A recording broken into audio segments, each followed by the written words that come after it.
పనస పండ్లని ఇవ్వాలి. దీంతో పాటు అతి మధురం ఉన్న ఫ్రూట్స్‌ను కూడా ఇవ్వచ్చనమాట.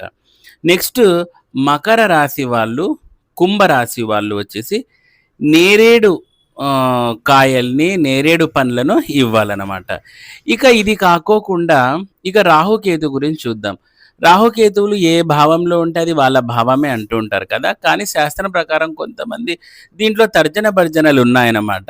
కొంతమంది మిథున రాశి రాహుది తర్వాతొచ్చేసి ఏంటి ధను రాశి కేతువుదంటారు. కొంతమంది వృషభ రాశి రాహుది, కేతుదొచ్చేసి వృశ్చిక రాశి అంటారు. ఏది ఏమైనప్పటికిని రాహు, కేతువులతో సతమతమయ్యే వాళ్ళు కూడా కొన్ని ఫ్రూట్స్ ఉన్నాయి. అవి నోట్ చేసుకోండి.